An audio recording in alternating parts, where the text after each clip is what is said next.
Hi guys, my name is Kenny and welcome back to my YouTube channel. In today's video, ang gagawin natin is a minimal back-to-school makeup look. So, kung estudyante kayo and naghahanap kayo ng makeup look na sobrang bagay sa inyo, yung sobrang fresh lang, perfect for everyday, lightweight, and almost non-detectable, feeling ko guys, atong makeup look na gagawin natin sa video na to, sobrang bagay na bagay sa inyo. As always, lahat ng products na gagamitin ko are very affordable and mabilis mahanap sa mga malls, kaya sobrang bagay talaga sa mga estudyante nito. And kapag nagpunta kayo ng mall, I'm very sure na makikita nyo kaagad itong mga products na gagamitin ko sa beauty section. I don't really have anything much to say para sa intro, so let's begin. To save time off camera ko na lang ginawa yung kilay ko, and yung product na ginamit ko is itong Careline, a best brow liner in the shade Taupe. So what I did was, fill in ko lang ng sobrang light yung kilay ko para lang magkaroon siya ng konting shadow. Then after nun, ang ginawa ko is, sinet ko lang siya ng lash glue. Kung gusto niyo ng in-depth tutorial kung paano gawin yung kilay ko, I suggest na panoorin niyo na lang yung latest brow tutorial na ginawa ko dito sa channel ko. To prime my face, yung gagamitin ko is itong FX No Shine Mattifier ko na paubos na kasi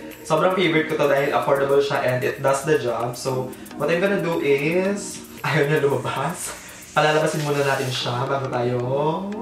Ayaw niya lumabas, oh my god. Finally, lumabas na siya. So, ang gagawin ko guys is, irarub ko muna yung product sa finger ko para medyo ma-warm up siya. Then, ngayon, i-apply ko lang siya sa mga areas ng face ko na sobrang visible ng pores and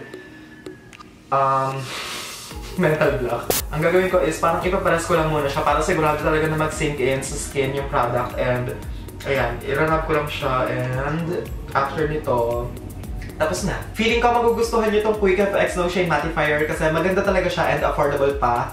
Para siya baby skin pore eraser, so kung naghahanap yun ng cheaper alternative para sa baby skin pore eraser, at yung mai-recommend ko sa inyo. When it comes sa base, kanya-kanya tayo ng preference, so pwede kayong gumamit ng BB cream, tinted moisturizer, or kaya foundation. It doesn't really matter. Use whatever you want, just make sure na sobrang komportable niya sa face and hindi siya mabigat. In my case, yung gagamitin ko sa video na to is a foundation, and yung foundation na gagamitin ko is yung foundation na sobrang dami ng exposure dito sa channel ko, kotang-kota na siya, and that is the Maybelline Fit Me Foundation. Since yung gusto nga nating ma-achieve na makeup look dito sa video na to is yung very subtle, very soft, and lightweight na makeup lang, hindi ko siya dadamihan. As in, magpo-focus lang ako or kaya maglalagay lang ako sa mga areas na feeling ko kailangan ko ng konting coverage, and I don't really mind kahit mag-peek through pa rin or makita pa rin yung mga skin imperfections ko kasi hindi ko naman goal na maging sobrang flawless tignan ng face ko. Basically, ang gusto ko lang mangyari is parang ma-even out yung skin tone. So, of course, nasa sa inyo na yan guys kung gano'ng karami or kakonting foundation yung ilalagay nyo kasi kanya-kanya naman tayo ng preference and trip pagdating sa makeup. So, kanya-kanyang trip walang basagan. Supporta na lang. By the way guys, a brush nga pala yung ginamit ko kasi mas mabilis siya. So, kung estudyante kayo and super limited lang ng oras nyo, I suggest na brush muna yung gamitin nyo sa foundation. Then, pag feeling nyo medyo streaky or patchy yung foundation nyo, tsaka nyo na lang siya gamitan ng tsaka nyo na lang siya gamitan ng beauty blender.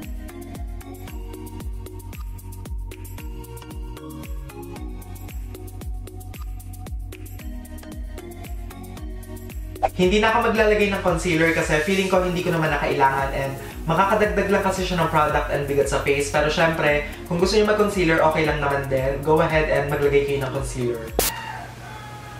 Ang engay ng manok, ang sarap gawing tinola. Charot lang. Bago ko isat ng powder yung face ko, ang gagawin ko is mag-a-apply muna ako ng blush, and yung blush na gagamitin ko is itong Colourette Cosmetics Colourtint in Zola. Sobrang pigmented na itong product mo to guys. A little goes a long way, kaya I suggest na kapag ginamit nyo siya, mag-tuldok lang kayo kasi mabilis naman magdagdag. Dati kasi nung unang gamit ko dito, ang dami ko na ilagay and sobrang intense niya. Kaya simula nun parang natuto na ako kaya hindi ko na siya dinadamihan ng bongga. See, ano lang yan ha, 3 dots pero ang intense na ng kulay niya. I love this product so much and ang maganda dito guys, talaga naglalast buong araw. Kapag umattend ako ng events, umaalis ako minsan ng bahay ng around 12, tapos umuwi ako minsan gabi na, ganun pa rin yung itsura niya, as in, ang ganda pa din.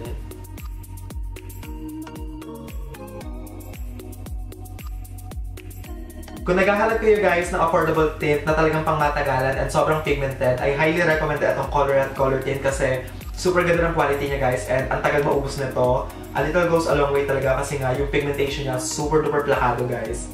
Ang ganda nito. So, ang gagawin ko naman ngayon guys is maglalagay lang ako ng konti dito sa may nose bridge para medyo drunk blush and nakakamistis ang effect kasi alam niyo naman favorite ko yung mga ganitong ganap. Pero konti lang kasi hindi naman kailangan sobrang intense kasi nga, di ba, school, fresh lang, and pa-sweet lang na blush, gano'n. Aminin nyo guys, sobrang impressive and ganda ng pigmentation nitong Colourette Cosmetics Colourtint. Kaya kung hindi nyo pa nasusubukan tong product na to, I suggest na bumili na kayo and I swear, hindi masasayang yung pera nyo dito sa product na to. As usual, medyo napadami na naman yung blush na nilagay ko. Kaya ang gagawin ko is, babalik lang ako sa foundation brush and idadab ko lang siya sa ibabaw ng blush para medyo mabawasan siya. Pero actually kahit hindi ko naman natanggalin or hindi ko nabawasan kasi maganda naman yung itsura ng blush dahil liquid siya, para siyang second skin and nagme-melt sa skin. Hindi kagaya ng pag-powder, alam niyo yung parang hindi maganda yung itsura niya. But with this one, since nga liquid siya, para talagang nakadikit sa skin, kaya bongga pa din. Para iset yung face ko, yung gagamitin ko today is itong Careline Oil Control Powder in the shade Natural. And this one is nice kasi nakaka-control naman siya ng oil guys. Para siyang yung Nichido na pressed powder, yung 100 pesos. But eto, mas mura siya ng konti yata. If I'm not mistaken ha, less than 100 pesos to. So, kung estudyante kayo and sobrang tight ng budget nyo, yung as in tight talaga, and ayaw nyo gumastos ng sobrang daming pera sa makeup, which is very understandable kasi minsan ang OA na ng presyo ng mga makeup, sobrang mahal na. Eto guys, okay na okay to. So, pagdating dito sa powder na to guys, ang ginagawa ko is talagang pinapress ko lang talaga siya sa skin kasi hindi naman talaga coverage yung habol ko right now. Ang gusto ko lang talaga is parang mawala yung shine na dala ng foundation. So, ayan guys, ang ginagawa ko is kumukuha lang ako ng konting product and pinapress ko siya sa skin. Since hindi nga tayo naglagay ng concealer, ang gagawin ko na lang guys is etong powder yung gagamitin ko para i-brighten yung under eye area. But this one is optional. If you don't like doing this, okay lang din.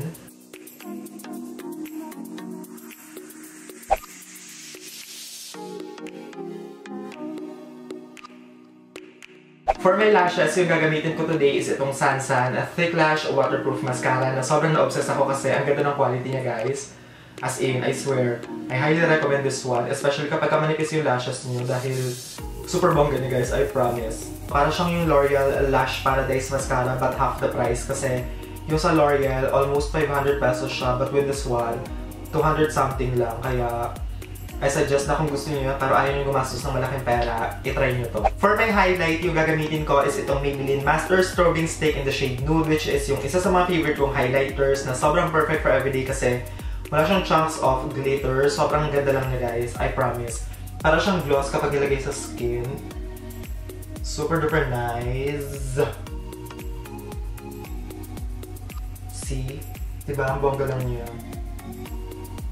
Tsaka parang nagme-melt siya sa skin dahil nga cream product siya. And with this one guys, I prefer using a brush kapag ina-apply ko siya. Yung brush nga pala na gamit ko is a, parang ano lang, yung sa mga Divisoria na set. So ayun, wala siyang brand. Pero finger pwede din. Nasa sa inyo na yan. Nasa sa inyo na yan guys kung ano yung gusto nyo applicator. And pwede din kayong gumamit ng finger para ma-warm up talaga yung product and mas mabilis siya mag-melt. So pag nag-highlight ako guys, ang ginagawa ko is na-apply ko na siya sa highest points ng face ko, especially dito sa cheekbone area, and medyo sinasama ko siya dito sa temple para pagka tumagilid ako, talagang yung glow niya is hindi lang dito, umaabot din siya dito. Siyempre guys, huwag natin kalimutan ng nose bridge kasi nakakatulong siya para mas magmukhang matangos yung ilong natin. And also yung Cupid's bow. For my lips, yung gagamitin ko is yung same product na lang na ginamit natin kanina sa cheeks, which is yung Colourette Cosmetics Colourtint in the shade Zola. Honestly guys, pagdating sa lips, hindi ko masyadong gusto tong Colourtint kasi feeling ko mabilis siyang mabura. Pagdating sa cheeks, talaga naglalast buong araw, pero pagdating sa lips, hindi ganun katagal. So ang gagawin ko guys is i-apply ko lang siya sa inner corner. Then after this, ipapress ko lang yung lips ko. And then, i-blend ko lang yung edges using my finger.